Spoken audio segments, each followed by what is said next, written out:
राजस्थान बीकानेर की सम्मानित महिला सुश्री डॉक्टर मोनिका रघुवंशी जी 19 मई होने वाले नई रोशनी जनकल्याण सेवा संस्था बीकानेर द्वारा प्रेस कॉन्फ्रेंस में शामिल होंगी।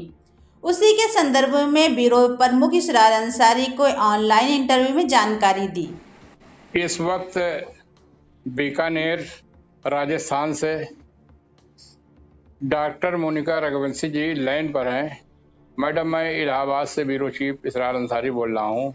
25 तारीख को जो कार्यक्रम होने वाला है न्यू रोशनी सेवा संस्था की तरफ से, इस पर आपका भी बुला हुआ है, आप भी जाएंगी और भी आएंगे, राजनीतिक लोग भी आएंगे। इस पर क्या कहना चाहती हैं? बोलिए मैडम। नमस्ते सर। नमस्ते। बहुत बहुत धन्यवाद कि आपने मुझे आमंत्रित किया जी। तो सर, न्यू रोशनी जन कल्याण सेवा संस्था का उद्घाटन 25 तारीख को है जी। जो कि हमारे यहाँ के बीकानेर राजस्थान के बहुत वरिष्ठ नेता हैं जो कि पश्चिम विधायक भी हैं, जेठानंद जी व्यास, उनके कर कमलों से इसका उद्घाटन होगा। इसके अलावा उसमें बहुत से दूसरे नेता भी हैं, जैसे सिद्धि कुमारी जी यहाँ हमारी विधायक हैं और बहुत सालों से वो यहाँ की चल रही हैं, जिन्होंने शिक्षा संस्था मतलब शिक्षा के क्षेत्र में और बहुत सारे क्षेत्रों में बिकॉज विधायक रहे हुए हैं, किया हुआ ही है।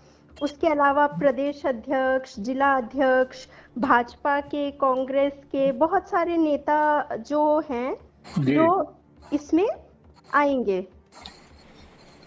इसका मकसद क्या है जो संस्था बनी है न्यू रोशनी? के नाम तो बहुत अच्छा है कि रोशनी पैदा करेगी। इससे जो एनजीओ बना है या बना है, इससे क्या लाभ होगा? जनता का लाभ होगा, गरीबों को क्या लाभ होगा?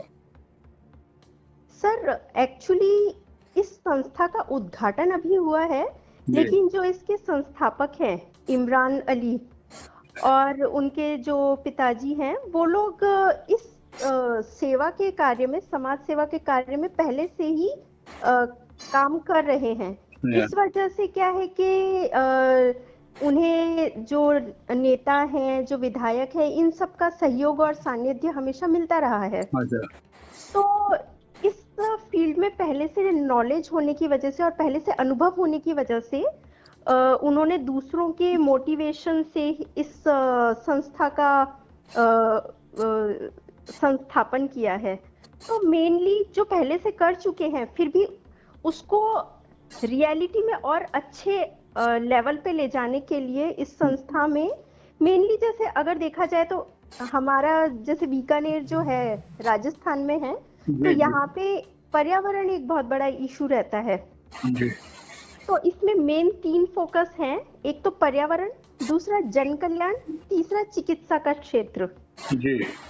तो पर्यावरण के क्षेत्र में क्या है कि हमें गवर्नमेंट नर्सरीज में बात हुई है, तो गवर्नमेंट नर्सरीज जो है वो फ्री में पेड़ देती है, अब लगाना हम लोगों का काम है। तो इमरान जी ने न्यू रोशनी जन कल्याण सेवा संस्था में स्टाफ भी रखा है प्रॉपर्ली। तो नर्सरीज, गवर्नमेंट नर्सरीज फ्री में पेड़ आपको हम लोगों को अवेलेबल कराएगी, और जो हमारा स्टाफ है और बहुत सारे जो लोग हैं वो इन पेड़ों को प्रैक्टिकली सार्वजनिक स्थानों पे और पार्क्स में लगाएंगे।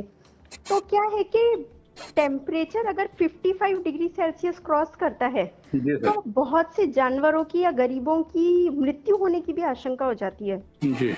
और बीकानेर का जो टेम्परेचर है वो 50 हर साल ही क्रॉस कर देता है। तो 3-4 डिग्री सेल्सियस अगर और बढ़ गया तो वो घातक सिचुएशन क्रिएट कर सकता है।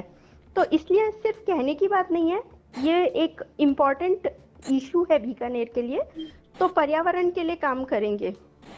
तो इमरान साहब कहाँ के रहने वाले हैं? बीकानेर के ही हैं। बिजनेस है? वैसे वो इन्हीं कार्यों में रहे हुए हैं, पर हाँ, अब उनके खुद की वैन्स और दूसरे सोर्सेज ऑफ इनकम तो हैं ही, लेकिन वो लोग समाज सेवा में काफ़ी सालों से रहे हुए हैं, उनके पिताजी भी रहे हुए हैं इन सब चीज़ों में।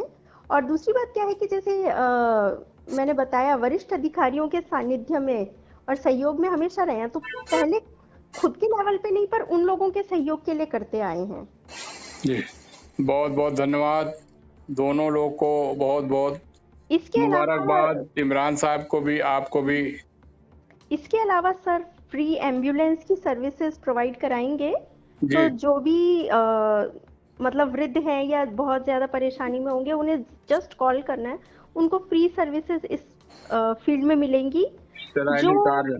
हाँ, और आर्थिक जिन्हें प्रॉब्लम है, उनको आर्थिक मदद दी जाएगी शिक्षा के क्षेत्र में, और जो गरीब लोग हैं उनको शादियों के लिए भी इस संस्था से मदद मिलेगी। ये संस्था शिक्षा के क्षेत्र में पहले से ही स्कूल्स में क्विज वगैरह प्रतियोगिता करा चुके हैं। तो अभी विश्व पृथ्वी दिवस हुआ था 22 अप्रैल को, उसमें 300 प्रतिभागियों ने उस में पार्ट लिया था और उन्हें सर्टिफिकेट भी प्रोवाइड कराए गए थे। जी, धन्यवाद डॉक्टर मोनिका रघुवंशी जी, बहुत बहुत धन्यवाद आपका। सर आपका भी बहुत बहुत धन्यवाद कि आपने अपना कीमती समय निकाला।